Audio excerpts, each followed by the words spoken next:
2026-27 Premier League season looms. 380 games, over 283 days. Hardest season ever to predict in the modern period. So much in flux. 9 new managers, including 5 of the big 6, not to count the newly promoted. World Cup has left the transfer window late breaking, so late. This is Chaos City. Yeah, let's begin with some stern predictions. Rory Smith, who's going to finish fourth? Who's going to finish fourth? It's the big question, Roger. It's the one everyone's excited about. Bite your arm off. In the interest of intellectual consistency, I'm going to say Manchester United.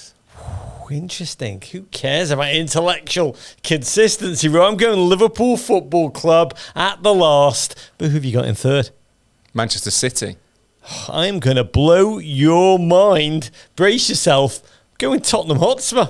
Oh, a lot of money spent. A lot of money this summer. A lot of money. I believe in more than money, Raw. We're going to reveal second and first in just a moment in this Bucky-sized Premier League breakdown. First of 2 special preview episodes. In the second one, we're going to look at the north. In this one, we're going to go down south, break every single massive transfer down. Can Morgan Rogers play alongside Cole Palmer in the Chelsea midfield? Can Arsenal go back to back? And can Roberto De Zerbi breathe life, breathe hope, breathe joy?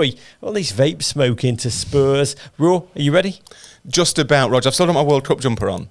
I'm still feeling a little bit of hangover from it, but I think I'm ready. It was years ago that we World Cups. Let's go down south, start with a Southern 10. Let us know in the comments how we're doing. If we've gone too far with the Premier League gerrymandering, if we got the geography wrong, set us straight. Raw, let's start with defending champions. Oh my God, how does that sound to you? Defending champions Arsenal Football Club. That's all they've ever wanted. I think being champions might be better than winning the championship. You think? I said to Mikel Arteta when I interviewed him, defending champion Arsenal. He could stop you, would I dare? I was like, what? He goes, attacking champions. Right, okay, he's still on LinkedIn. Great. Gives you a little bit of his mindset. But the Knicks, Mayo, Arsenal, this has been some year of wonder for ending droughts thanks to the World Cup. Honestly, Arsenal's title win feels like it was years ago, not just 79 days ago, that they drove that trophy through the heart of North London, getting Arsenal's global nation absolutely dancing. Epic scenes of near-biblical revelation.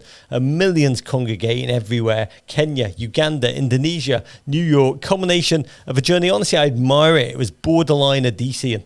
I watched the Odyssey the day after the World Cup, Raw, and I thought, God, none of this is big deal. Odysseus just had to see off the Lotus Eaters, jam himself in the Trojan horse, hook up with Charlie Theron on the beach for a while. What Mikel Arteta did, overcome English scorn itself, that's 100 times more difficult. Which one's Scylla and which one's Charybdis? Is it the weight of wanting to win that first title for 21 years, or is it the kind of resistance to his methods? These kind of questions are above my pay grade. We save it for our other podcast today in Ancient Greek. But this weekend, the fans sang Can We Play You every week to Manchester City, who they just threshed in the Community Shield. Read into that at your peril, Raw. Premier League pressure changes immediately from can you win it to can you become the first modern Arsenal team ever to defend the title. Manchester City made that outlook a little bit easy, but no other club had done it apart from them since United in 2009. First question though, 22 Sisyphusian years of trying, falling, being laughed at, Book of Job level suffering, really. Being told by pundits you don't know how to win a title until you've won a title, which is the kind of catch-22 stuff that bends my brain. They've won it, Raw. And we were just there. I've got to tell you, Mikel Arteta is not afraid, and this did tweak me mentally a little bit. Talk about, aspiration, talk about hunger, talked about dynasties openly. That conversation is in the show notes. You should watch it now, Arsenal fans. But what do you think about that? That is either a baller move or wax wings. I suppose it's confidence. They have got that. They have lifted that weight off their shoulders. That's what last year felt like. It was, as you say, it was the culmination of 6 years work for Arteta, but 22 years work for Arsenal. And their biggest enemy in the run-in, apart from Man City, which is quite a big enemy, but was the kind of was the worry that they might not be able to get over the line, not having done it before. That is a relevant factor, I think. So the fact that Arteta is now prepared to talk openly about, okay, we go again, we want to establish primacy, dominance, all that stuff, I suppose psychologically that's valid. They've lifted that weight. Now you say, right, well, the next test is to retain and retain again, go back to back to back. The problem for me, and I think Arsenal, I will spoiler alert this, I think Arsenal will win the league, and I think they might win it quite easily. But the one little asterisk, the one little caveat, is that, as you say, no one apart from Guardiola's retained it for 17 years. And not only that, but most of the teams who have won it have imploded the following season. It's happened to Liverpool twice, happened to Chelsea twice. Leicester you can kind of forgive because that was a different circumstance. Arsenal in League One loading. I think that winning that first title after such a long wait, the emotional energy that costs you, the amount you spend, I think there is a hangover. So Arteta's big test this season, the test for building that dynasty, is how do you get over that hangover? From dreams and philosophies to realities, on the field, big game goal cult hero, Leandro Trossard, the Warby Parker celebration king, he's gone off to Turkey. 31 years old, his replacement, Greek speed freak, Christos Solis, 7 years younger, 2 assists he got in a Community Shield performance, which was very, very commanding. Suggests he's more than just future-proofing. I love the Arsenal fan tweet. Solis is Trossard with a 90 sleep score. Yeah, he always looked quite tired, Leandro Trossard. I hope he's getting some rest in Turkey. But that left side of the attack does feel a little exposed after that adrenaline-filled, ultimately doom mission to free Vinicius. Don Quixotean, tilting at windows. Shiny new arrival, though, is that lover and a fighter, Bruno Guimaraes, plucked from the heart of Newcastle for a cool 101 million. 28-year-old, another Brazilian in the squad. He's a leader. He's incredibly hungry to win. He's tactically deeply versatile. He can sit at that back there and just repress all comers. He can crash the box, he can create, he can destroy. So many midfield options: Zubimendi, Declan Rice, Ødegaard, Mars Lewis Skelly, if he's still there. Mikel Arteta will deploy Guimaraes. How do you think? I think it'll be him and Rice sitting next to each other. It strikes me that he's an upgrade and a slight switch in emphasis on Zubimendi. Rice obviously is untouchable. He is the kind of heartbeat of that team. Next to Guimaraes, that is pretty impressive. There won't be, assuming Martin Odegaard, I think a lot of people at Arsenal this year think Martin Odegaard is due a big season.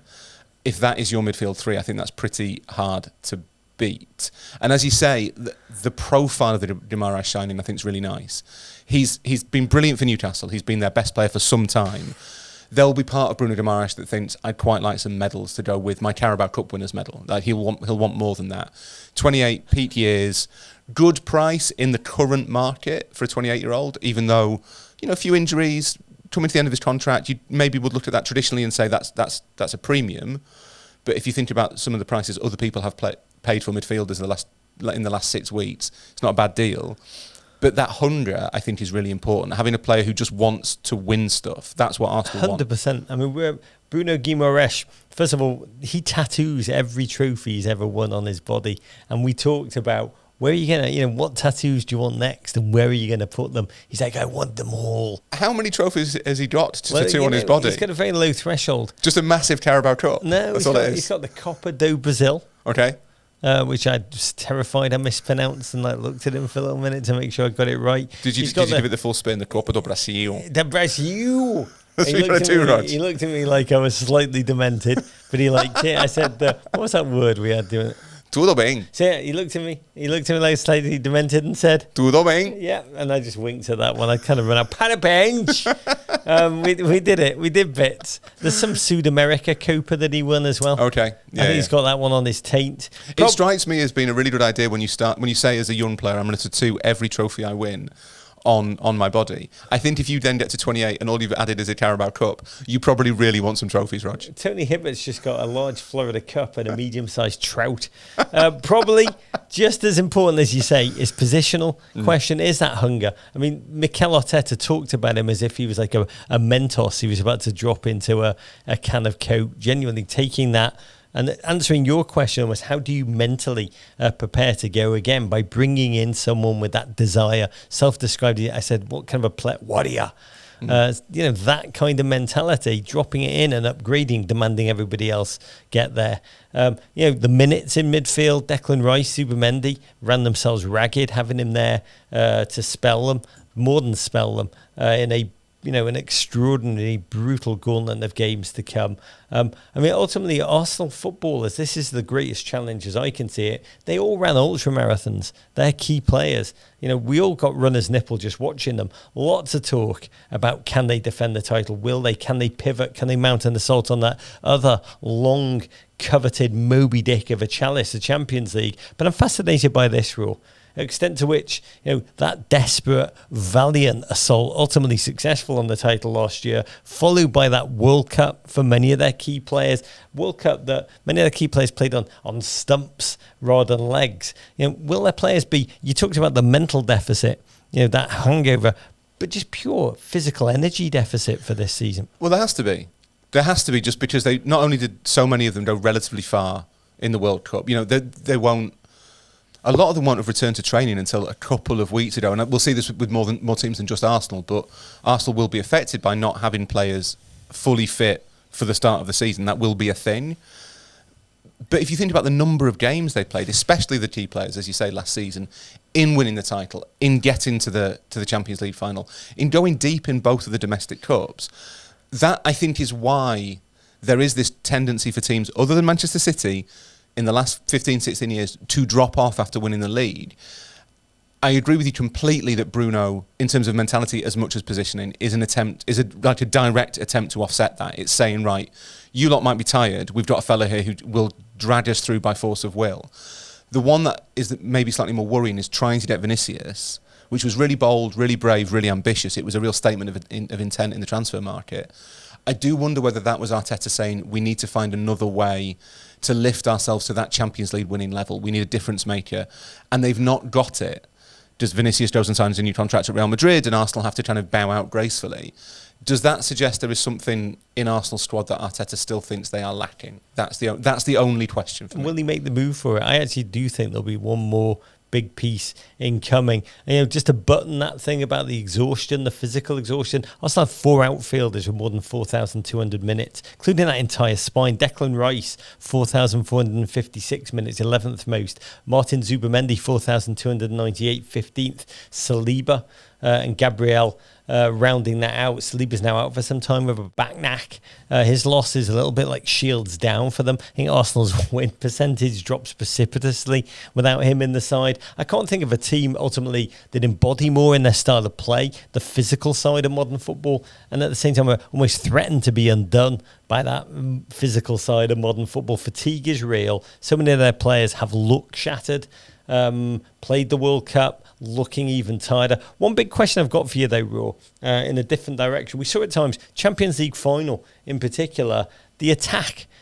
Arsenal, deeply versatile, deeply flexible, so many options. Ways less to completely hurt you, more to, score on you with wonder, but few of them. You don't think of these players as serially lethal. Kai Havertz, Noni Madueke, Gyökeres, the beautiful Eberici Eze, even Bukayo Saka, all can score, but none are like that big dog that in key moments, they are the ones who are going to knock. Do they lack that killer edge? Well, I think Gyökeres last summer was an attempt to kind of offset that, was to say we do need someone who can just put the ball in the goal reliably, consistently, without really blinking. And to be honest, as much as I think he was okay, Gyökeres, it didn't work out.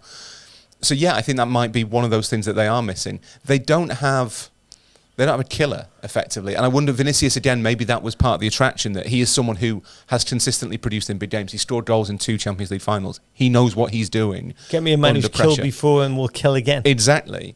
They've not got that. And I think Arteta will know that as much as they were really impressive Premier League champions, they put together, and they maybe didn't get the credit for it because it got to February, Roger, and as we always do, we got obsessed with the quadruple.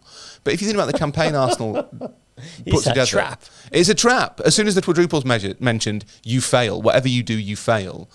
But Arsenal put together this incredible campaign. Arteta will know that they're not perfect, that there are things they can improve. Bruno is an attempt to address one of them. Going for Vinicius, I think, was an attempt to address another. And you might be right. Look, we're still, 10, 12 days away from the end of the transfer window.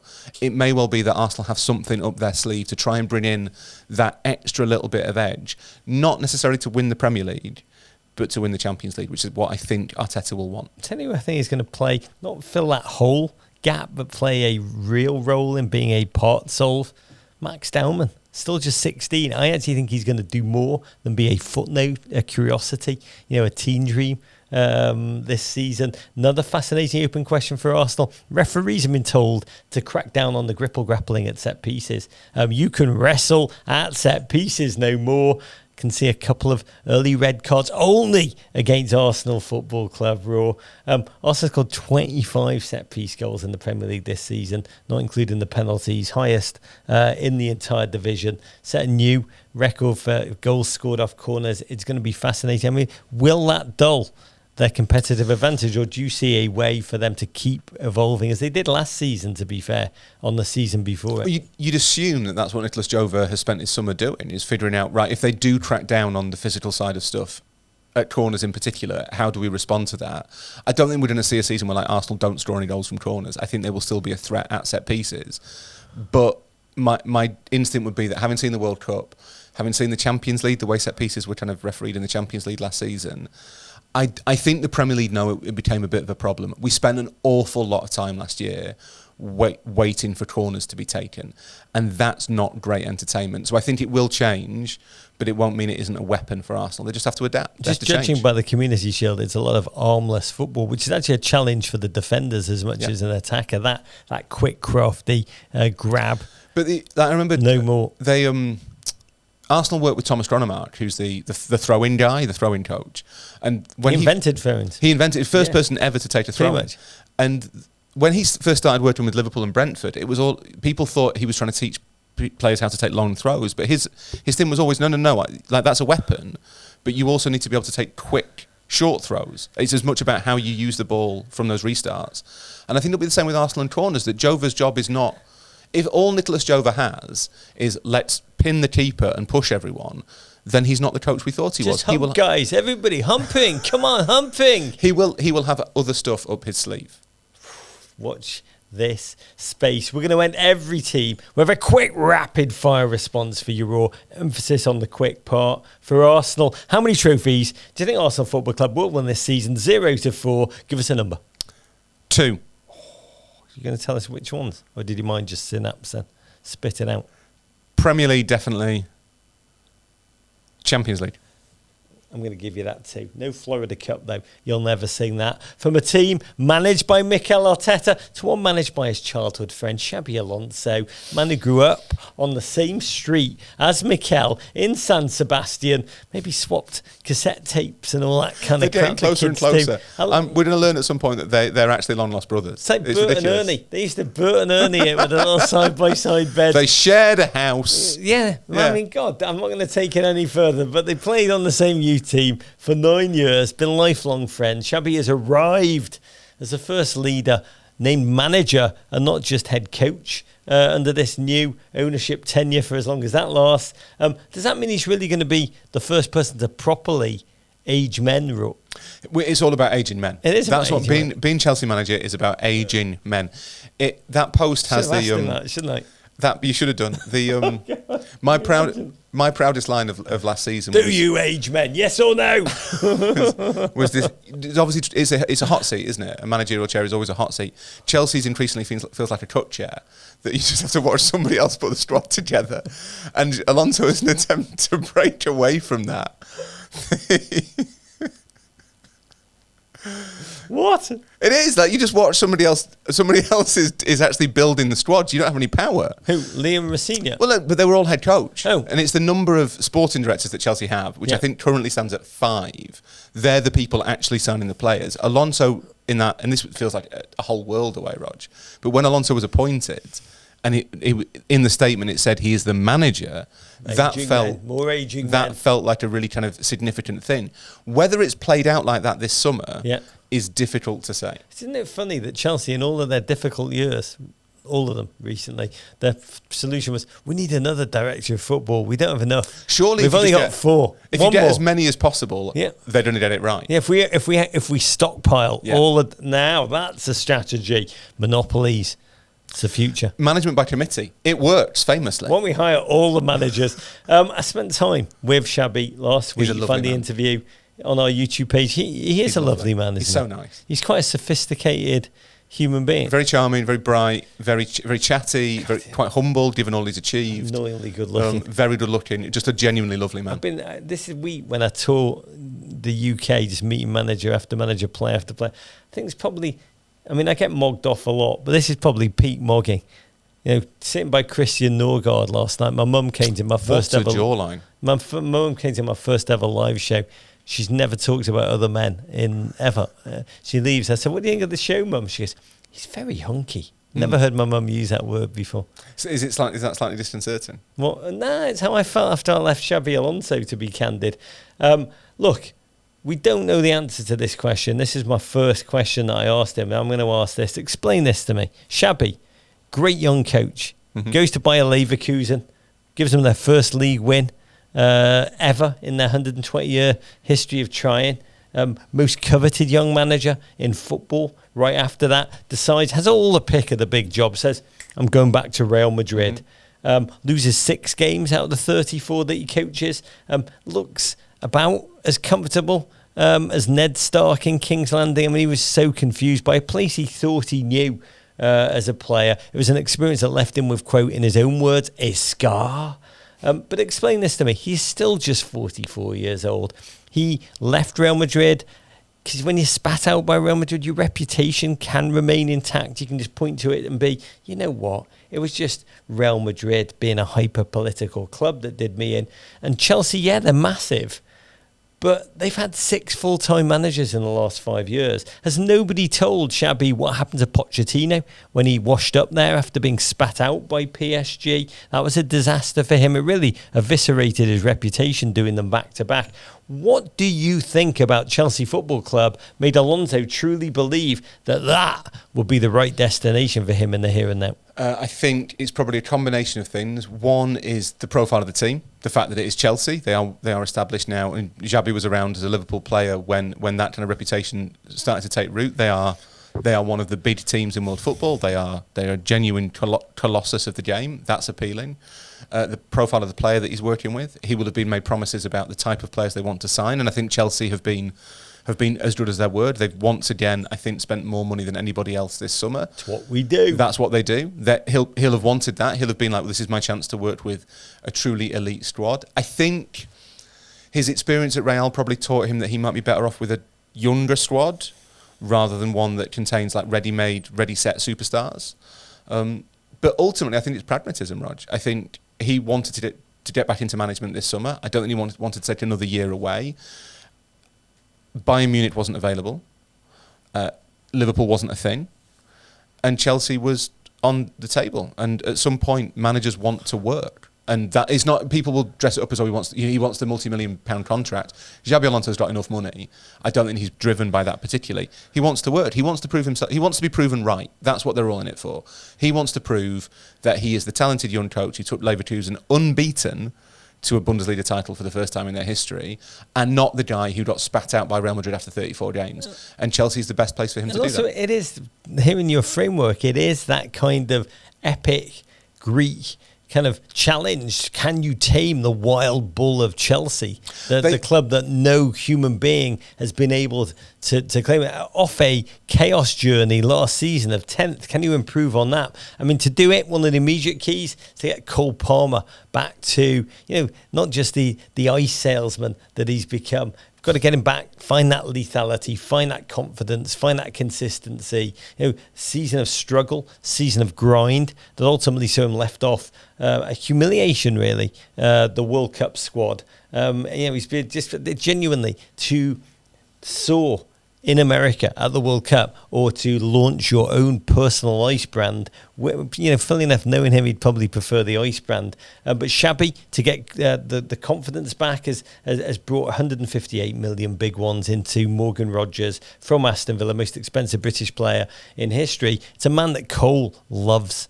Played with him, I think, since they were 14 years of age at the Manchester City Academy. If I'm being honest, Cole Palmer stole the Cole Palmer celly from that man and then trademarked it behind his back, that mad bastard. How do you see the two of them playing together in the Xabi system? Because so much of the early Alonso tenure is going to be defined by whether he can get that duo's chemistry right. I think you can see that it should work as a kind of a pair of 10s effectively. I mean, how they line up in a practical sense, how they're placed on graphics, I think doesn't really matter particularly, but both will want to play behind a central striker, and they should be able to occupy that role. Sounds a bit Amorim-y, to be honest, but they should be able to kind of dovetail quite nicely. And the fact they've got a pre-existing relationship is really important. Like, if you're going to spend that much money on one player, you want that player as much of a guarantee as possible to complement your star. And that's what you get by signing your star's best mate in football. That made sense to me. Like, I think there is real logic there. It's a lot of money for Morgan Rodgers. Like, it feels very Premier League premium-y. But in the context of putting him alongside Cole Palmer, you can see why Chelsea have done it, and you can see how it works in an Alonso-style system. I think managers, we too easily kind of pigeonhole managers as they play that way or they play that way. I don't think Xabi Alonso he's not Amorim. It's not like, I'm going to play three at the back. He's actually the opposite. He's quite tactically flexible. I think he kind of I think he's interested in the ideas of how you can be fluid within a system, and I don't think it's the case that he will say, right, 3-4-2-1, that's it, that's how we play forever.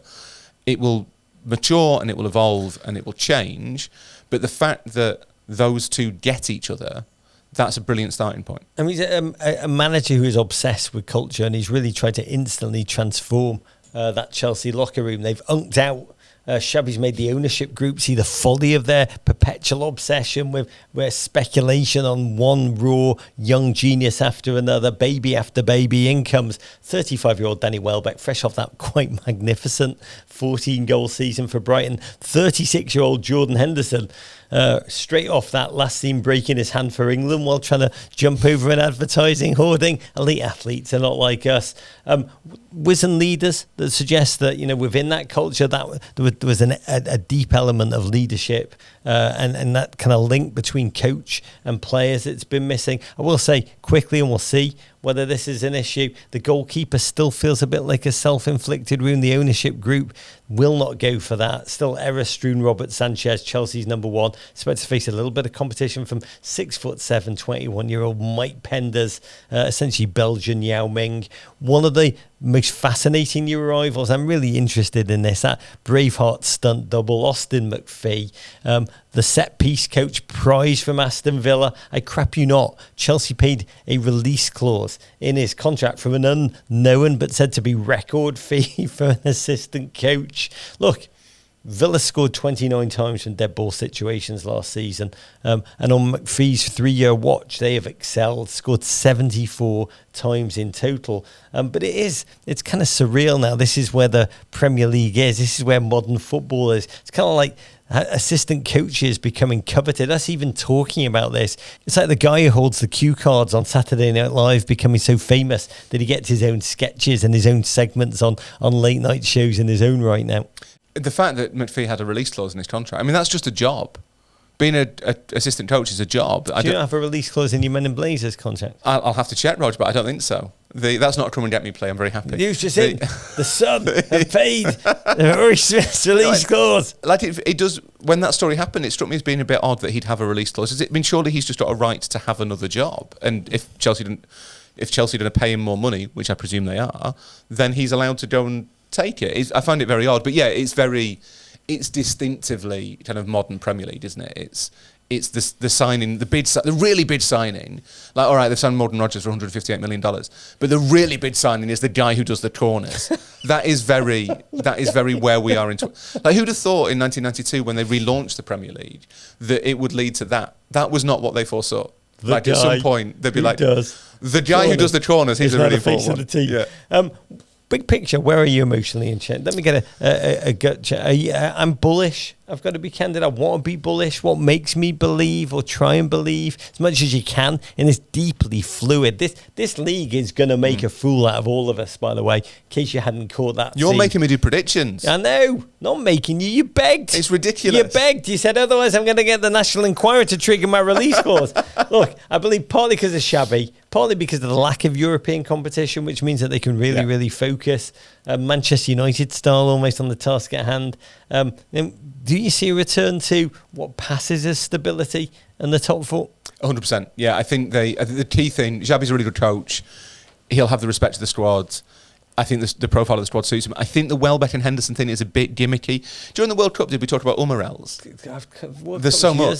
So the Umarel is the Italian building site guy, the old man who comes onto the building site to tell all the younger builders they're doing it wrong.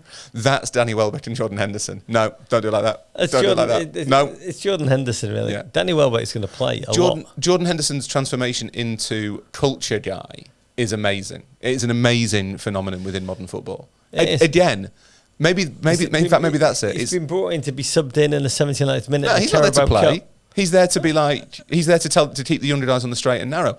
Between Austin McPhee, one of the soprano guys doing a no-show job. Between McPhee and Henderson, he's going to sit in the deck chair with that sunning thing under his chin. Jordan Henderson's been signed to be linked in. That's what he is. That's what he's there for. But his late career arc is nuts. I think not being in Europe is massive. The caveat is that they still have far too many players. And as much as Premier League squads need to be bigger now to cope with the physical demands and stuff, they don't need to be that big. I think the last time I counted, there were 46 players with squad numbers at Chelsea. That's too many. They've got 10 days to try and ship some of them out. Some of those are younger players, admittedly, who you kind of want to be around. But they need to trim it down a bit, otherwise there will be problems within the squad. And if the ownership haven't learned that yet, then there's no helping them. Just sell a hotel to themselves, baby. Here's your quick question. Who finishes with more goal contributions this season? Cole Palmer, cue Cole Palmer celebration, or Morgan Rogers, cue Cole Palmer's lawyers suing Morgan Rogers? They're going to do it both together. They'll both do it together, right? That'll be what it is. That'll be the celebration. It'll be really nice. Palmer takes penalties. Palmer. I think it'll be João Pedro. Next up, Tottenham Hotspur.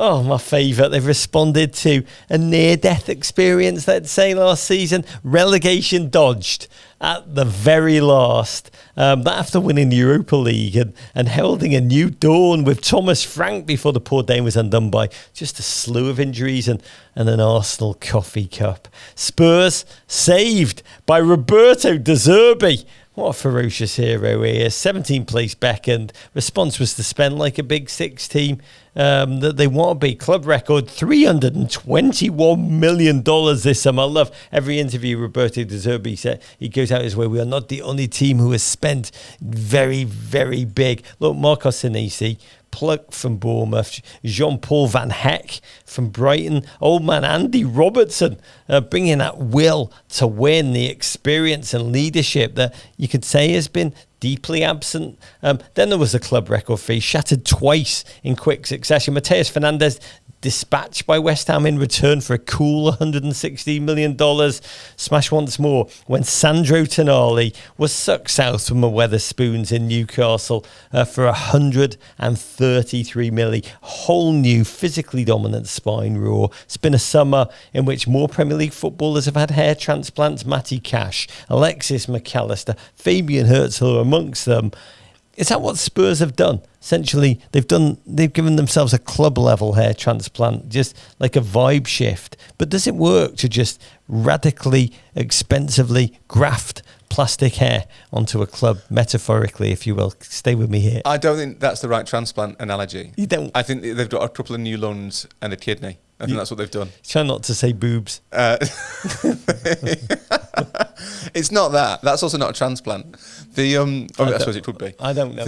Doctors. It feels like menblazers@gmail.com. It feels like more radical surgery than nipping off the turkey and getting your bloods done. That's so painful, man.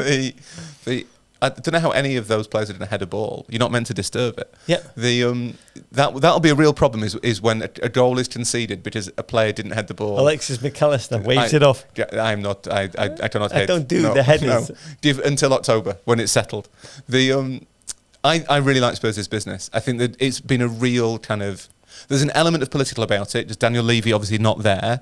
It's saying, I think, to the fans, look, the purse strings are looser. We're going for it now. We're behaving like big boys. But at the same time, it's also a response to 2 seasons of kind of impossible underperformance. Like a team of Spurs' size shouldn't be able to finish 17th. They definitely shouldn't be able to finish 17th twice. So you go out and get probably Newcastle's best player last season, apart from Bruno. Certainly West Ham's best player. You sign, Robertson, huge experience. Van Heck has been a brilliant kind of Premier League player for 2 or 3 years. Senesi, really reliable. You say basically this is the team that finished 17th last season, that came within a whisker of going down, that's not this team. They are completely different. I think there is still one glaring problem, and that's up front. But other than that, it looks like a Spurs team that has been completely transformed. It is more than a hair transplant. It's fascinating to watch. You've mentioned Daniel Levy, the old chair, dictatorial in his way. Spurs tried to be a bright young team under him, staying cheap in the transfer market. Then they tried to be bring in big manager and big manager their way into the Champions League. Neither tactic really works sustainably. So they're almost doing both at the same time, just like spending big, bringing in the manager, smart guy, see if it changes the reality. Then you reality, build a team that's befitting of our beautiful stadium. It's an identity that's polished, a worthy brand of London. When I was down in the capital last week, there were 20 Spurs legends, Michael Dawson, Fernando Llorente, Glenn Hoddle, in my hotel. Is that in ascending order? You know what? I'd say they got a fairly fast. I'd say it was in the semblance of cult heroes. Right, yeah. I think it's probably the name. But speaking to them, they were like, Daniel Levy never did this. But what we want to try and do is reconnect the club to its heritage, to its its story, where we've come from. Actually admired it. The players were super excited to be reconnected. They wanted them all to meet Roberto De Zerbi. For this club to really matter again, make noise, to splash the cash, to become that DNA entertaining again. Team who have looked into the abyss, seen their own death, and are choosing rebirth. I honestly admire it. I really, really do. Whether it works ultimately depends on the culture that they can knit together in the here and now, in a way that, honestly, if I was a Spurs fan, tiny little worry thinking about Liverpool this time last season. But it also depends on De Zerbi. Leader who's capricious, he's combustible, he has a will to lead that's intense. It does burn out. When I spoke to him last week, he did talk about needing to sign more bombast, a reliable striker, attacking midfielders. The possibility of Savinho still lingers for whatever purpose that is. Truth is, I think, Raw, we have no idea how Spurs are going to be. We don't know how all this is going to knit together. In a chaos season where there's so much unpredictable, Spurs are almost the identity, the totem of that. Yeah, because they've got so far to climb back up, but at the same time, you look at the players they've signed and the quality they already had. 17th to an extent was a false position. They shouldn't have been anywhere near that. And I know that's a sort of empty thing to say because they finished 17th twice, so they clearly should have been there. But they seem to have so much scope for recovery that normally you'd say, well, even after a great summer, a team couldn't go from 17th to 5th or from 17th to 3rd. But Spurs probably could, because they've signed some high-quality players and they had a decent squad that just needed a bit of kind of shaping and management, and they now have a manager who can do it. I don't know whether there's a ceiling on De Zerbi teams. That might be something you would kind of put in the con column, that they do tend to have that very kind of formulaic. Sounds damning, it's not meant to, but that very kind of structured way of playing. This is how we do things, and I do think that the modern Premier League has moved a bit beyond that. Someone said to me the other day, the Premier League's a really quick study. If you do one thing, the league has worked it out by the next time you play football. You can't repeat. You have to keep changing. Whether De Zerbi can do that, I don't know. Maybe.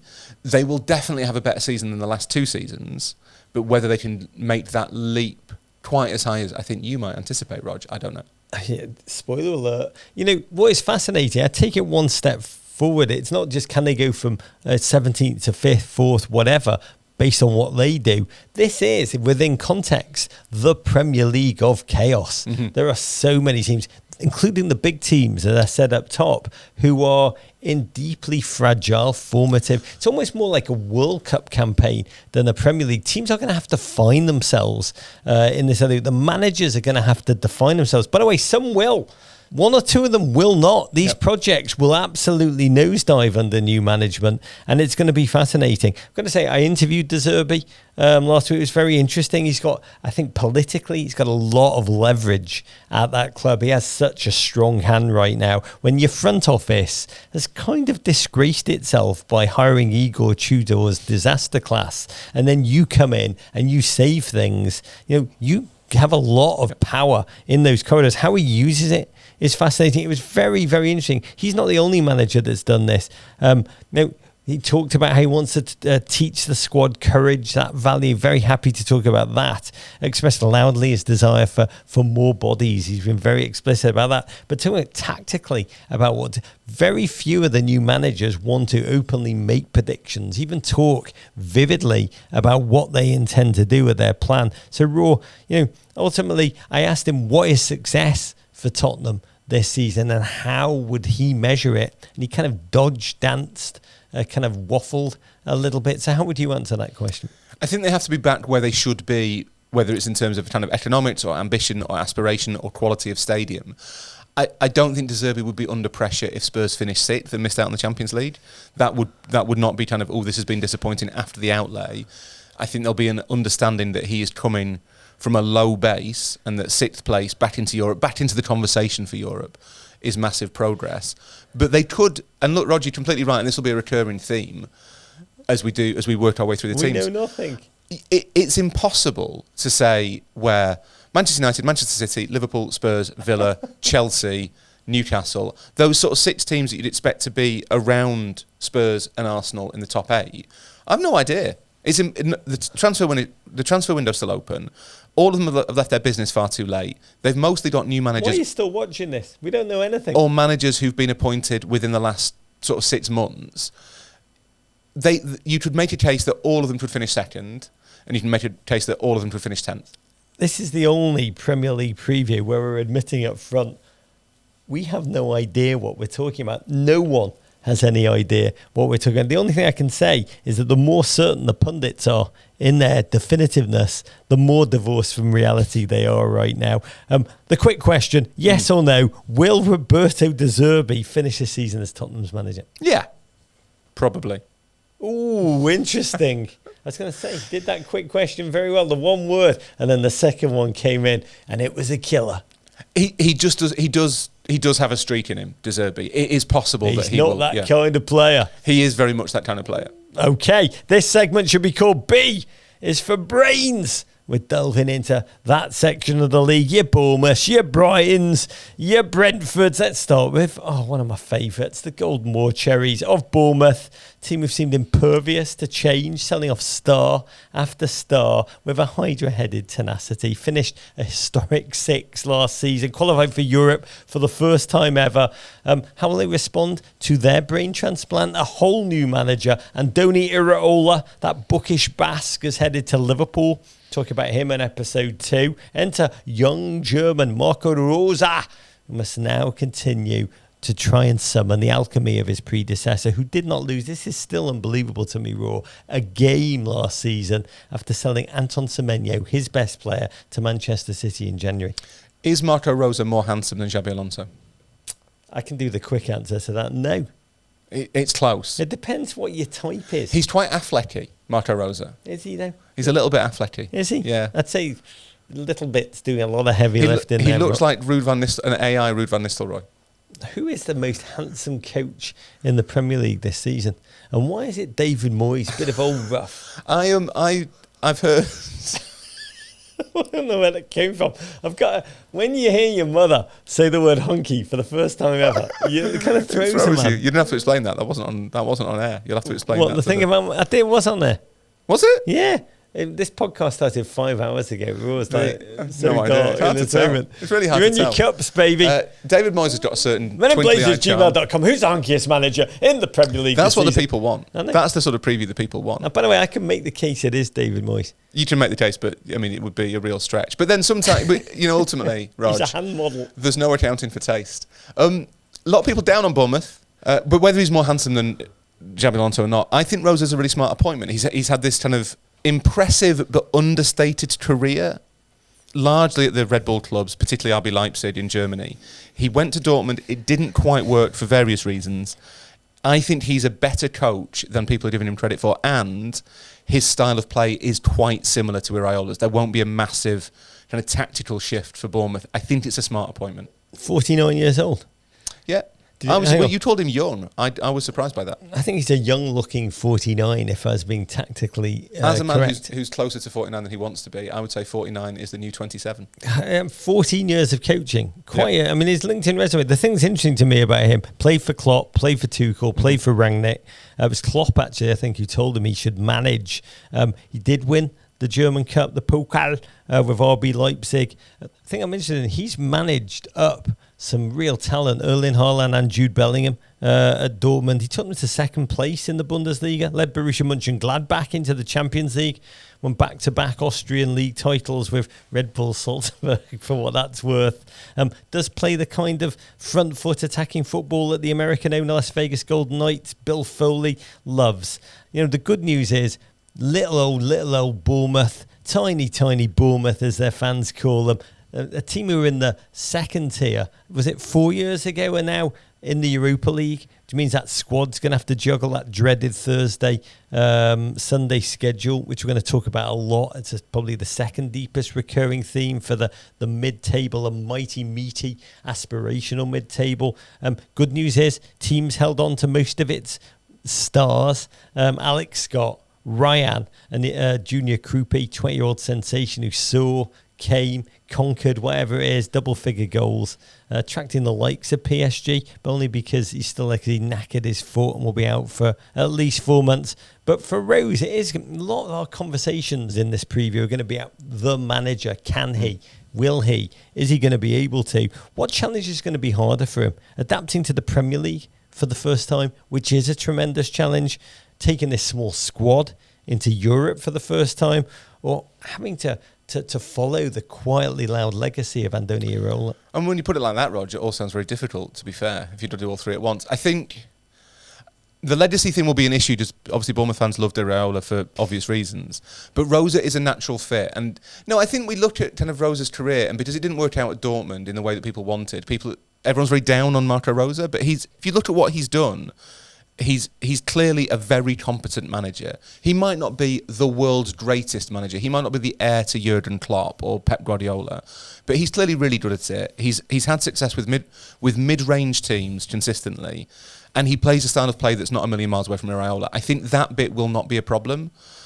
Adapting to the Premier League, I think, will be okay, just because he's not walking into English football 30 years ago. It's an English football where most of the pressing triggers or whatever are stolen directly from the Bundesliga. They'll all be really familiar. The codes. He might be a little bit shocked by the meat wall. That might surprise him initially when he sees how Arsenal take corners. It's armless now. But if it's armless, then even that has been removed. An armless meat wall. The modern football. Someone might have to explain to him how much Gary Neville there is. That will be a bit of a surprise to Marco Rosa. But other than that, I think it will all be very familiar. The challenge for Bournemouth, and I like their business this summer. I think they've been very smart. Kept hold of Krupe, kept hold of Ryan, kept hold of Alex Scott so far. If that stays the case, then that's a great start. Antonio Silva, the central defender from Benfica, who they signed, who for a long time was kind of one of the big promising defenders in European football, potentially a great signing. Alvaro Rodriguez, the striker from Elche, who's kind of a data darling, is a really smart signing, very Bournemouth. I think it will work. All of that works. All of that is promising. The issue has been in Europe. That's going to be the real problem for them. Marco Rosa, never mind the return on points. Just savour the hunkiness. Oh, just look at him. Look deep into the pools of his eyes. Don't look in his eyes. That would be my You're not a suggestion. hypnotist, Roger. Raw, your quick question. I'm going to tick through the rounds of the Europa League. Stop me when you think Bournemouth will get knocked out. Will they make it past the group stage? Knockout round of 16. Quarterfinals. Semi-final for the Cherries. I think that's where you call it. Oh, bastards. They're going to win it all. Championes, Cherries. I wish you joy in that European journey. And I actually hope to catch a game. To see Bournemouth in Europe is to be alive. Back in London to another tiny terrier of a club, the brains of Brentford. It's Keith Andrews too, Electric Boogaloo, last season's revelation as a young manager when he was appointed.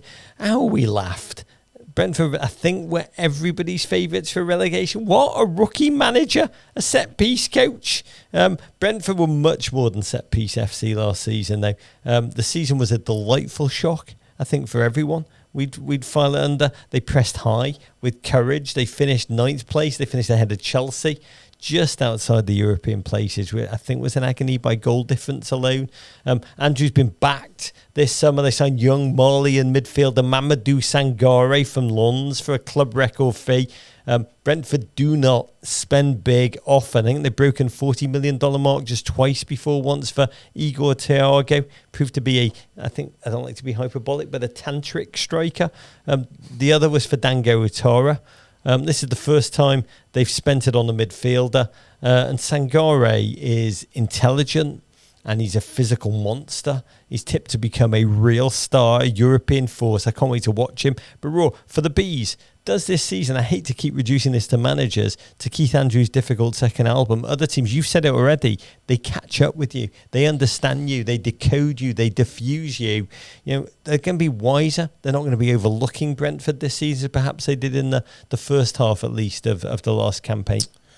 I think in a lot of cases we do tend to focus too much on managers. I think in Brentford's case, there's no reason for it to be a difficult second season. As you say, it's not just Sangare who's the kind of standout signing.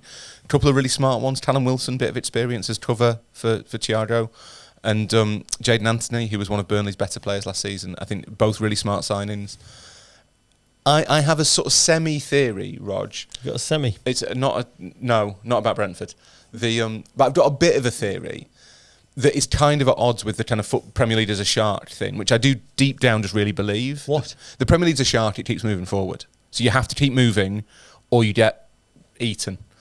Does that work? Yeah. Maybe not. But my other theory is that in this season of chaos, there is something to be said for, if not quite stasis, then consistency. And if you look at Arsenal, which we talked about at the top, that's what they've got going for them, is that Arsenal haven't had this huge revolution. They haven't got a new manager, a new sense of identity, a load of new players. It feels like Arsenal from last season plus a bit, right? And I think Brentford are the same. So they've had no major losses. As we're recording, none of kind of Brentford's better players from last season have gone. You've added, I think they've signed 4 players, 2 of whom are probably starters in Sangare and Anthony. Wilson will be a substitute. They look like themselves. They look like they know what they're doing.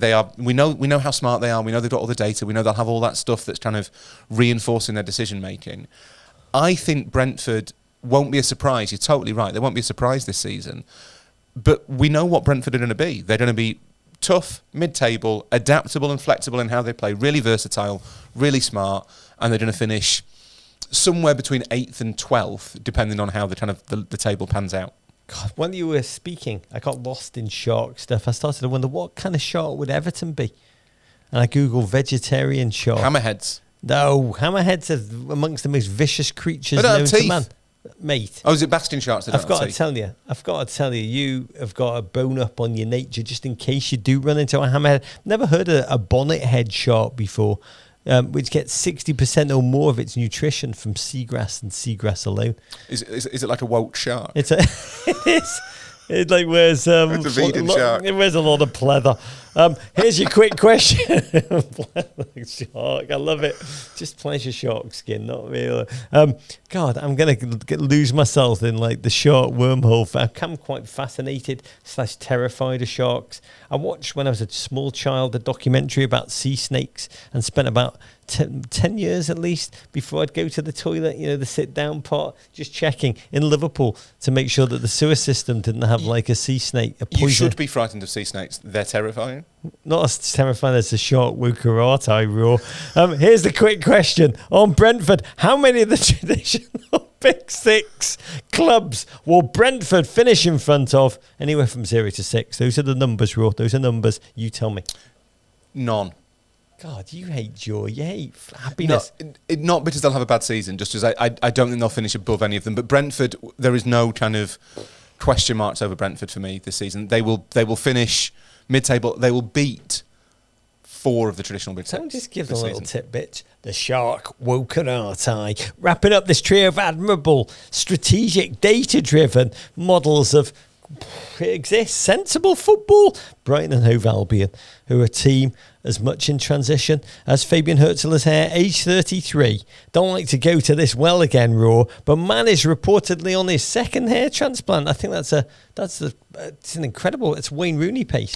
Yeah, I saw a picture of him the other day with the kind of telltale signs, but it didn't strike me that Fabian Hürzeler had bad hair. I think, I've got to tell you, there's a lot of Reddit, I'm not in it, but there's a lot of Reddit who are trying to work out what we were looking at on his head.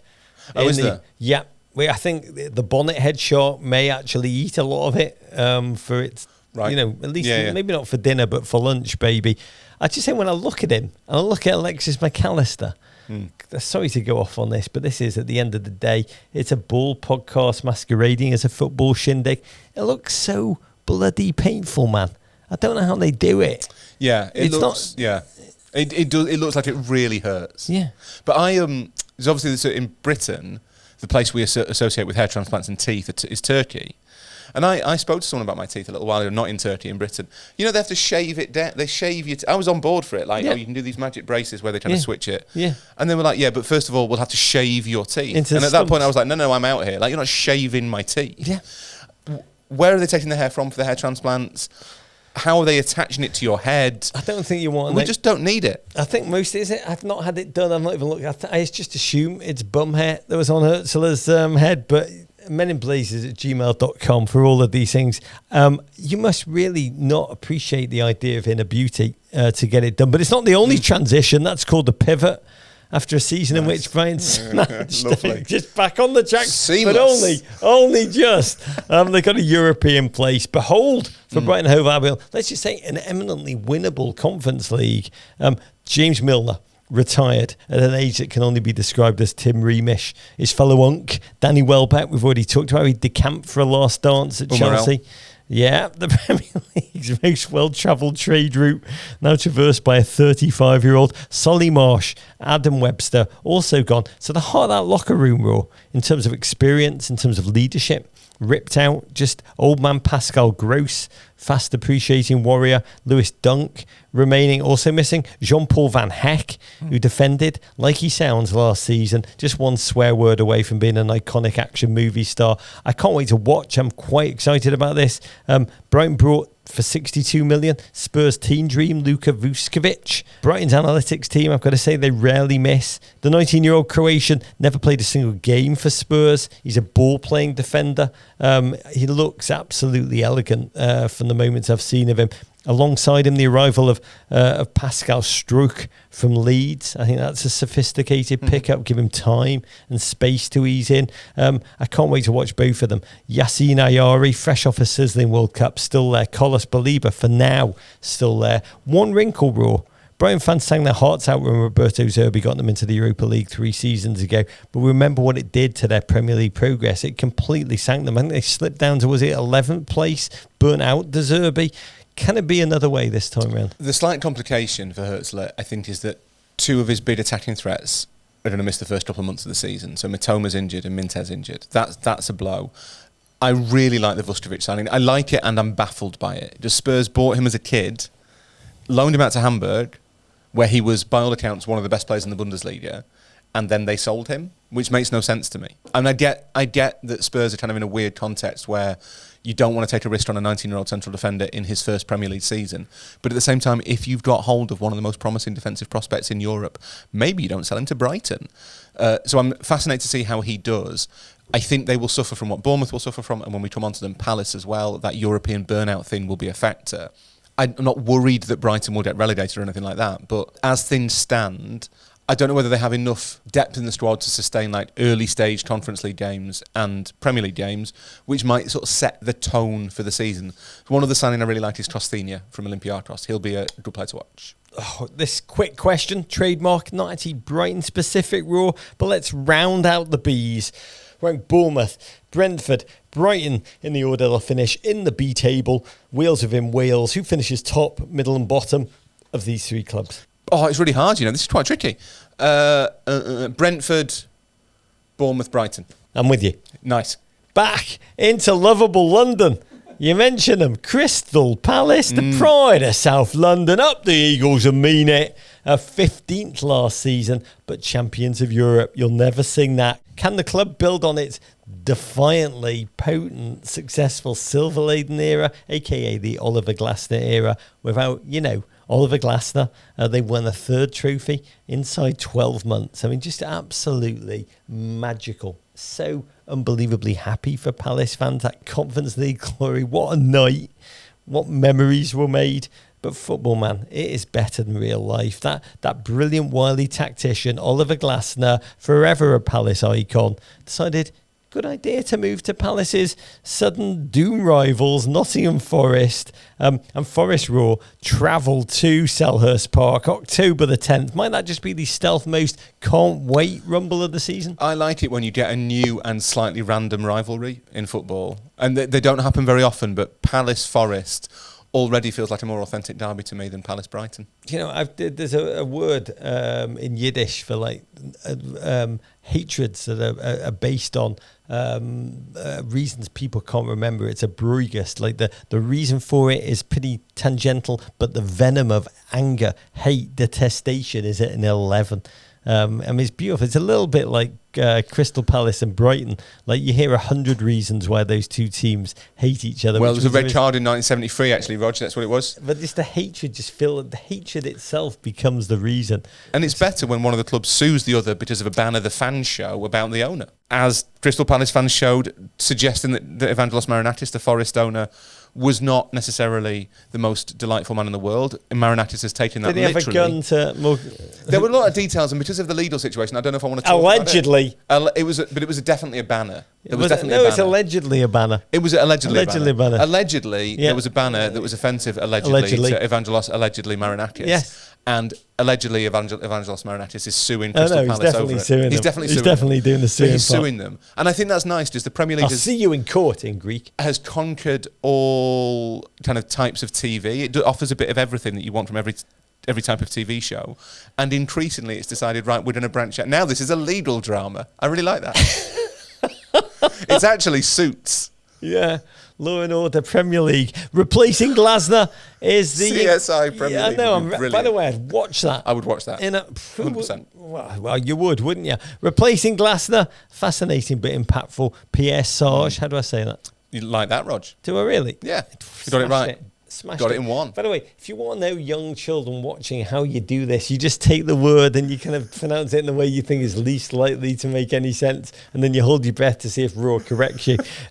Who is he? He's a 47-year-old Frenchman. He's had a pretty unconventional, pretty rapid rise to the Premier League. Spent much of the last 2 decades working in the amateur bowels. I think they're called the anals of French football. Raw, tell us how he made the leap into the spotlight. Well, he took a caretaker position in charge of Lyon and did a surprisingly good job at a club that was mired in chaos. Being head of their youth academy. He was he was the caretaker guy, and then he got brought in, did well. Club was bottom of Ligue 1. And then led them to sixth, and then got the job on a permanent basis. And from there, took over at Lens, and took Lens, which is a smallish team in industrial northern France. I was there just the other day. Took them to second in Ligue 1. In Ligue 1. And that was enough to get him the Palace job. So he won the French Cup. He won the French Cup as well. That's right. And don't take away his coupe. I will not take away his coupe. Bruno Gomes has got his tattooed on his body. He's like respect. No, so he wins the French Cup. Great season at Lens, but just one season at Lens. And he kind of, as you say, it's a slightly unusually meteoric rise for PSG, I would say. Yeah, so that reputation, methodical trainer, wins the respect of his players as he makes them better, favours courageous, hungry attacking play, which is going to be fascinating to watch him attempt with this squad do. What do you think about Sarge, Rourke? Because it is kind of, I don't know how you say this in French, high risk, high reward.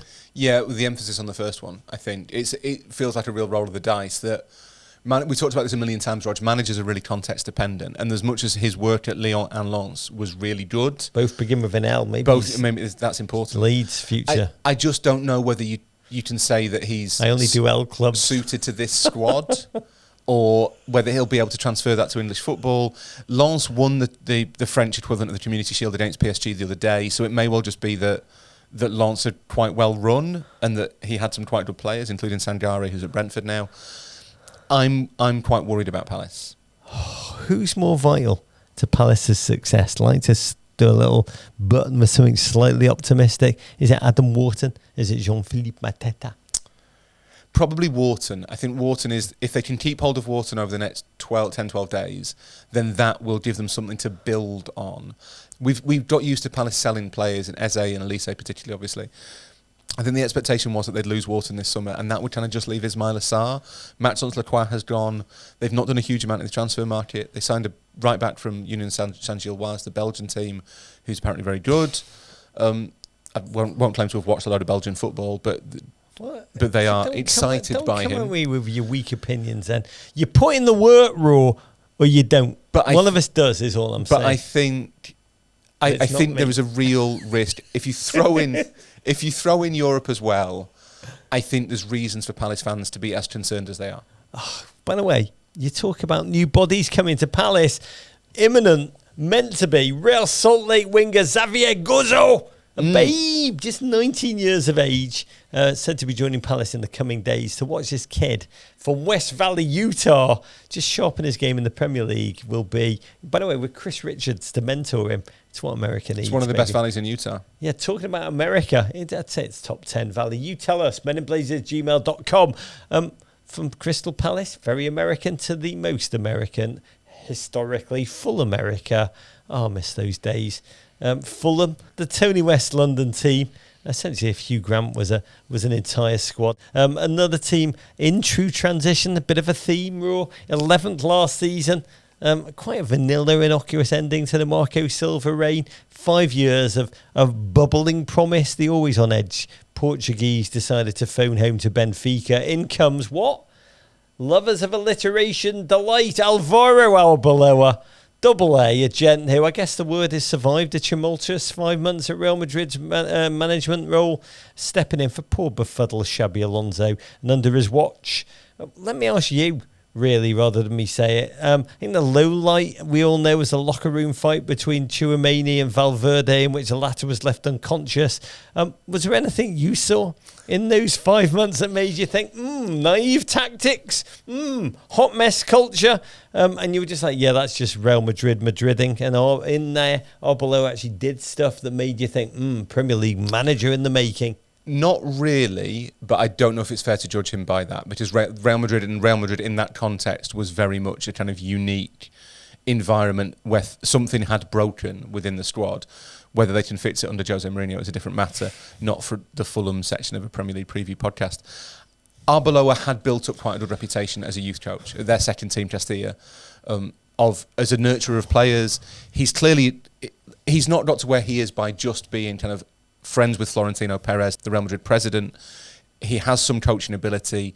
He's used that to bring in two players from Real's academy, one of whom had played quite a lot for Real's first team, Gonzalo Garcia, the striker, and who was relatively well thought of in Spain. Cesar Palacios, the other one, is a little bit more low-key. But it's a risky appointment. It really is. All of this, I don't like to get conspiracy theory on your ass. But, I do admire the work of one Alex Jones, and I'm trying to be the Alex Jones of football. Stay with me here, Raw, because speaking to Fulham fans, I know a little worried. The owner, Shahid Khan, he's a client, stay with me here, of who? Real Madrid president Florentino Perez, his engineering and construction firm, ACS Construction Group. Stay with me here, people. Its US subsidiary, Turner Construction, just happens to be rebuilding the car-known Jacksonville Jaguars, $1.4 billion. That's billion with a B, Raw. I think this is how Alex Jones would do it. Stadium renovation. I've never actually watched Alex Jones. It's just like a mad idea in my head. Fulham then, what do? They take Alvaro Arbeloa from Real Madrid on Perez's word.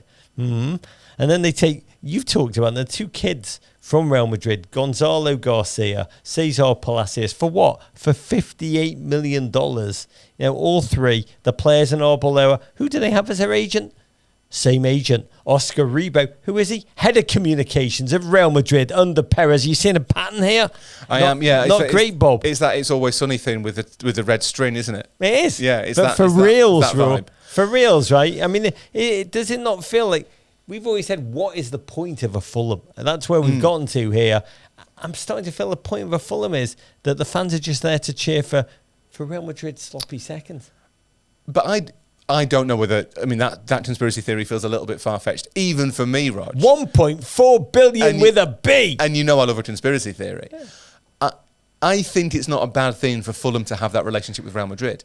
Real Madrid's academy, to put the positive spin on it, just we are recording this in a room with at least one Fulham fan. Real Madrid's academy is kind of what people think Barcelona's academy is. Real continually churn out players. I think generally they have the most graduates of any academy in the major European leagues, pretty much every season. Even more than Real Salt Lake. Even more than Real Salt Lake. And Gonzalo Zogo. Well, the thing is obviously that Real Madrid are named after Real Salt Lake. And Xavier Gozo. Xavier Gozo. Being named after Real Salt Lake, they feel they have to maintain that illusion. No, Real Madrid Castilla, the youth academy, produces good players. Arbeloa had built up a decent reputation there. He was clearly massively out of his depth at Real Madrid. But we can't simultaneously... What a Fulham, the shallow end. Very much so. We can't... They've got a pool in that new stand. We can't say Alonso shouldn't be judged by his tenure at Real Madrid as it's a madhouse, and then say, but Arbeloa failed at Real Madrid. You have to have the intellectual consistency, Rog. So I think Arbeloa is a risk. I don't think Fulham are going to have a good season, but I think it's not a bad thing to be the place that Real Madrid think they can send their youth players. Plus, in Josh King, Fulham have got a genuinely exciting homegrown prospect. So here's where I worry if I'm a Fulham fan, if you want me to get serious. Like to do the Alex Jones serious voice. I'm assuming he has this, I don't know. Sell me some gummies. Helmet. Oh my God. It's too late for that, man. We're like 35 minutes into this journey, baby. Helmet God, Raul Jimenez, gone to Wolves. Welsh banger, highlight reel, human being, Harry Wilson. 19 of their 43 Premier League goals were scored last season by that duo. Both ducked out on free transfers. I think Fulham could really, really, really struggle this season, Raw. ... Surprise candidates to do I think the verb is a West Ham. Yeah, I think you'd have to have them down there. In fact, in our predicted tables that you're forcing me to do, they are... Only at gunpoint. They are towards the bottom of it. I think that Marco Silva was a really good manager for Fulham, and there may be a point this season where we start to reassess just how well he did at Fulham. Now that he's not there anymore. I know he's gone for a hunky man. He's gone for a hunky upgrade. It doesn't always work. What was wrong with Marco Silva? He was humorless. He didn't have Riz. Let's replace him with a guy who's got the hunky Riz. I don't know how much Riz Alvaro Arbeloa has. You don't. No, he might have a bit of Riz. El Riz. El Rizzo. I'm going to ask you the quick one.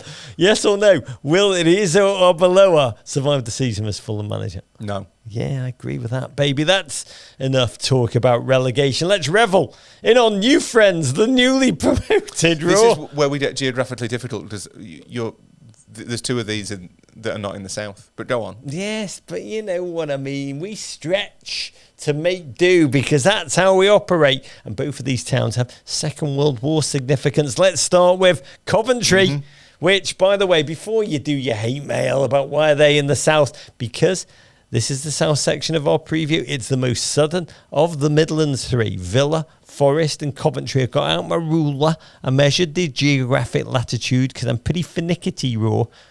Well, I can give you even more evidence than that, Rog. Can you? In the olden days, there was not Premier League, Championship, League 1, League 2. There was 1, 2, 3, and then third, south and north. Yep. And Coventry were one of the teams that flipped in between because they had really? They had to switch it around depending on who came down and who got promoted. And my granddad played for them in both the south and north. He did. What was his name? Give him a shout. Bernard Smith. He is long dead. Yeah, but it wouldn't stop Chelsea coming in for 25 million to bring some experience to the locker room. Bernard a lot of experience in Bernard Smith. Yep. In Bernard Smith, yeah, absolutely. I bet you. How many more minutes do you think Jordan Henderson will play in the Premier League than the dead Bernard? my granddad, who died in 1984. Yeah. 27 minutes. Yeah, more minutes. Which one, Bernard or Jordan? No, Jordan. bold if No, true. not as bad as that. But yeah, they will make a similar contribution to their Premier League campaign. By the way, Chelsea scouts are Googling Bernard Smith as they speak. They was a left back. They may need a 117-year-old left back. By the way, it's just the only piece we need to go over this. We don't have a dead man. That'd be amazing. Just stick a dead man in the corner of the locker room. One of the sporting directors saying, I think what we're lacking here is a corpse. Yeah. Yeah. What's football's version of necrophilia? meninblazers@gmail.com. Pulling this back. I've lost it, mate. Coventry. I've lost it. Coventry City. We're talking about, I want to talk about the town first of all. Coventry. Raw, how would you describe a Coventry? I know, to me, I think of like a city post-industrially. It's essentially become Britain's Detroit. It was the centre of the motor industry, which is now almost, I would say, largely defunct. Do they make a car in Do they Coventry? make cars in Coventry? Britain does still make cars. It's a bit like if you took Detroit, Yeah. but it had been razed to the ground by the Germans in World War II. Yeah, they did a job. The Germans, that's what you think of. You think of a town that's utterly wiped out during the Battle of Britain. In modern times, Detroit, you've got your soul music. Coventry's got a beautiful, beautiful sound. English ska, the two-tone label that gave such epic bands as the Specials to the world, singing beautiful songs about the bleakness of life, the unemployment, the heroin, the social unrest. Where? In Coventry. Am I selling it to you, America? How do you think about Coventry? Do you have the phrase sent to Coventry in America? Explain it. Do we have the phrase sent to Coventry? You will now have it, courtesy of the Men in Blazers podcast, which is really, at the end of the day, about teeth, dental surgery, hunkiness of managers, necrophilia, and now English phrases. Come on. Get in there. Explain it. You've started, so you'll finish. Come on. If you're sent to Coventry, Yeah. it means that you are ignored Yeah. for misbehaviour. Correct. So Coventry has always had this like negative. It's always So if occupied you're this. in a group and you exile one of the guys Yeah. from the WhatsApp, if you kick them out of the WhatsApp group, they've been sent to Coventry. Coventry. It's actually an ancient. I'd looked this up when I was doing this research. It's not like a new thing. It's not because Coventry's so dull and awful in the modern period, which it may or may not be. It's I'm not. just It's quite saying nice. it is. I like it. It's got a beautiful cathedral. It does. But it comes from like the 16th century-ish, where I think there was like prisons and stuff, and it was like literally, you were literally in prison from the WhatsApp group. I did not know that. They obviously didn't have WhatsApp back then. It was all iMessage. Allegedly. The Lady Godiva, Coventry. Yeah, do you know Lady Godiva in America? Famous aristocratic nudist. Yeah, a bit like in Game of Thrones, where they make you walk through the street, shame, shame, shame, nudie, Lady Godiva. That was Coventry. Coventry plays quite We're an really outsized. working quite hard to sell Coventry to America. No, but here. the thing about Coventry is that Coventry, nudie women, German blitzes, being kicked out of WhatsApp group. You win. If you're one of those things, this is your team, America. the Coventry, to people of my generation, and I suspect yours, Rog, are kind of like a canon Premier League teams. They were a Premier League side in the 90s. Great strip. And so we kind of bang on about Coventry. Yeah. Coventry, to people of our generation, Rog, are a canon Premier League team. Yeah. And so for me, it's quite nice to have them back. 9 years ago, they're in the fourth tier. Yeah. And it's getting on for 30 years since they were in the Premier League last. It is a big, proper one-club city. It is a place of intense local pride. And their wait to come back is not far off that of Nottingham Forest. So if you think about the energy around Forest when they came back a couple of years ago, Coventry is kind of similar. I'm so happy they're back. This is a fan base that has suffered 9 years ago. This team that, well, you're right, institutionally we do. I grew up with them being like, not exactly a big team, but kind of like they're a mid-table team, Coventry, a little bit of flair, fancy outfit. I mean, they were pretty avant-garde jersey pioneers, and I love them. I had the indignity along the way of being homeless for 3 years. I had to share Birmingham City, St Andrews, which I think, truly, to have to share the stadium with a local rival. And now they're back. Smart recruitment underpin it. And I'm so happy. The leadership of Super Frank Lampard, I think you could say he's repieced together his coaching reputation by coaching a side that's played courageous, swarming, collective football last season, overwhelmed all comers in the Championship, scored from all over the field, healthy set-piece playbook, which I think is going to come in handy this season too. The fans are elated. They've actually been able to sign permanently their hero in that race. The goalkeeper, Cole Rushworth, made him a permanent feature for a club record signing from Brighton for $31 million. The negative, not a lot of Premier League experience in the squad, Raw. They're going to have to adapt the dominant style which got them there. They had a very direct attacking approach.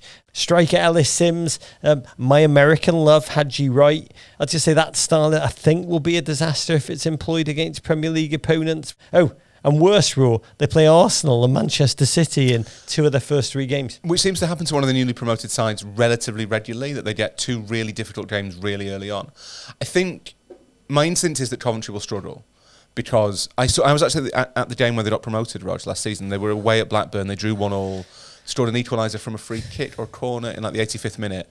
And the fans stayed behind in Ewood Park, Blackburn's ground, for an hour and a half, just singing every single song they could think of. There's a local band called The Enemy, who were kind of a big British band in the late 2000s, early 2010s. One really good album, one so-so album. But they've got a song that sums up Coventry, or the modern idea of Coventry, and the chorus line is, "We'll live and die in these towns." It's that sort of place, and it's been adopted as an anthem by the fans. And it was really moving and really meaningful to be there when they got promoted, to see this end wait. It really tickled that kind of part of me that loves seeing football at its most meaningful. I love The Enemy's first album. I do love The Enemy's first album. Nod it on. But I really love seeing football meaning that much to people. It's when it's at its most beautiful. I think this is now when reality sets, that they've made 2 or 3 really smart signings. Urenki, the Ghanaian midfielder who you might remember from the World Cup, who I think is a really smart bit of business. Taiwo Awoniyi from Forest, who I always thought sort of deserved to play more games for Nottingham Forest, and he really did. He was there, and then he didn't. And yeah. Kind of kept out the side by an 87-year-old Kiwi. Exactly. When we are all powerless in the face of Chris Wood. But they've made 2 or 3 really judicious kind of signings. The worry is they've got a lot of players in that squad who are kind of championship lifers, and I don't know if they have enough quality to survive in the Premier League. But Lampard will be important, because he has the experience. He's been there, he's done it. The players will listen to him. He will have total buy-in. I think he's their best chance of survival, as much as that kind of recreates the Frank Lampard's Coventry City myth. The chairman, Doug King, said they're going to do it the, quote, Cov way, which I just love. I think he means we're going to do it the Brentford way, with sensible strategic recruitment, as opposed to the Sunderland way of just splashing a huge amount of cash. But this season will show us, Raw, exactly what the Cov way of life is. It may turn out I've been living the Cov way my whole life and I didn't know it. Here's your quick question. Is Coventry City one of the biggest 20 clubs in England, all things considered? In other words, if we're doing an all-time Premier League based on size, the Cov way in it? For me, yeah, because of how old I am. But I'm really conscious that for younger listeners, people below the age of Marco Rosa, people younger than me and Marco Rosa, and possibly less handsome, I don't know. You tell me if you are. minutblazers@gmail.com. I don't know how much attractiveness plays a part. Probably not. They've been gone for a long, long time. What did someone write about Raw during the World Cup? I don't know if I want this quoted. And then it was an 87-year-old woman. I loved it. She was 76, Rog. Was it? Still fair game. It's my mum. You're always a hung for somebody out there, listeners. Finally, Ipswich Town, a new old friend, back at the first attempt. Ed Sheeran's boys, a yo-yo club, that rarefied football air that exists somewhere between first class and economy. But upgrade, you kind of hope, is a real possibility. Remind us what Ipswich is. I love it. It's a completely singular kind of magical kingdom, large flat agricultural area, number of American air bases, legacies of relics really of the Second World War. Around them, historic connection between club and the American servicemen and women who've served there that they carry with them back to the States, which I love. Raw, how would you describe it? It really is a frame of mind. It is. These 2 podcasts are kind of delineated by north and south, and Ipswich is neither. Because it's east. It's really far east. It's as far east as you can get if you're not in Holland. It is a part of the country that is proudly and defiantly different to everywhere else, East Anglia. Norwich are their big local rivals. That's Norfolk. Ipswich is Suffolk. It's its own little place. No, not little. It's very much its own place, Ipswich, I would say. They came back up after a 22-year exile in 2024. Massive underdogs after back-to-back promotions to get there. I think absolutely chastened by their Premier League one and done, in which they won just 22 points, playing naive, not ready for prime time football. Let's see how if they emerge. I think this is a plan, more pragmatic, a little more wizened, a defensively more robust team, strengthened by the signing of that giant Moroccan wardrobe, Issa Diop. Up front, they lack true firepower. They've been strengthened by the arrival of Dyson Maeda from Celtic and club transfer record 22-year-old Brazilian striker Emerson.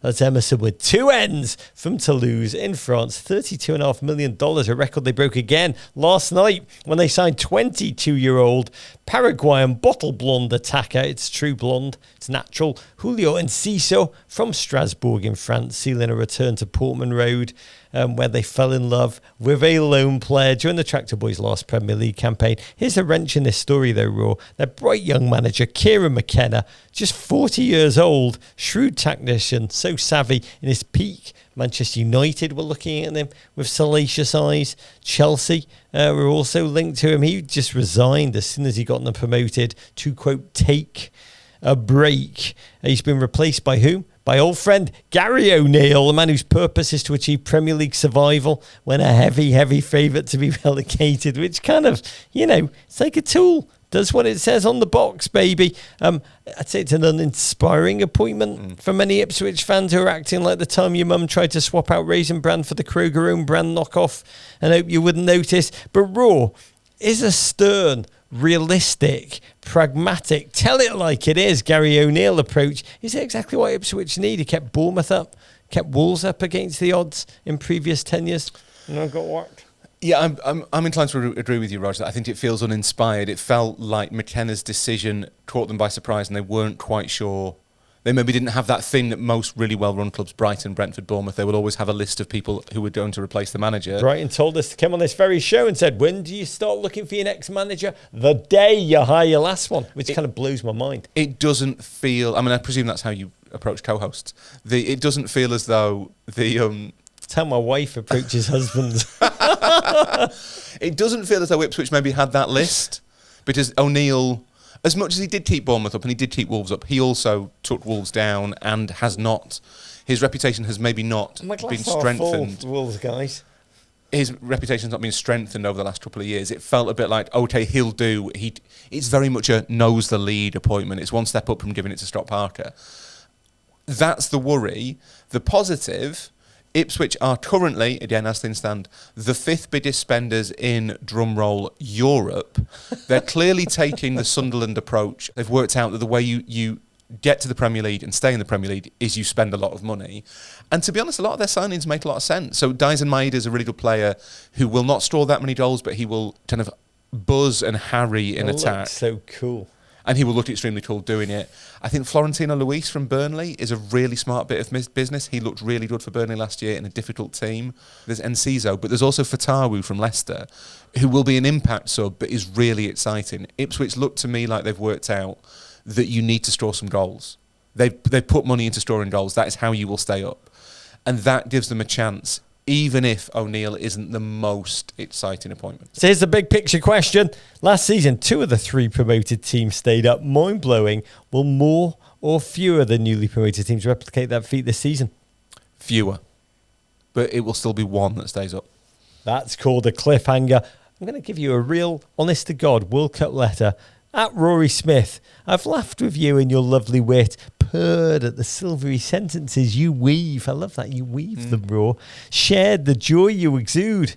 Wish I could share some of that. Love the love you show for your wife and family. Oh my God, I know what's coming now. I admit too to pressing pause and gazing at beautiful Rory for a minute or 2 or 3. You may not realise yet that even at 76, a woman can fully appreciate that kind of gorgeous.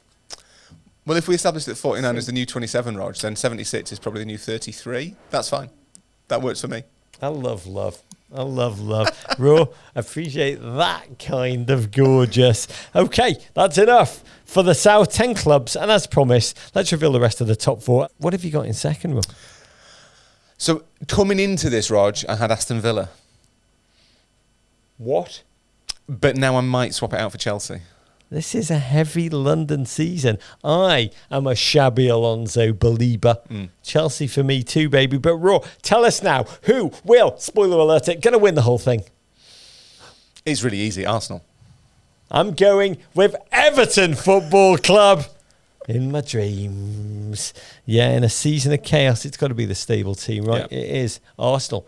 Dynasty. Loading. We've got a pod special coming out where we go from 1 to 20. That is coming out right before the season starts. Find out here what we think of where your team will end up and let us know what you think. meninblazers@gmail.com. That's it. We'll be back with part 2 of this Premier League preview series where we head up north to ask if Andoni Iraola's signature bass call can work in that frothing bear pit of Anfield.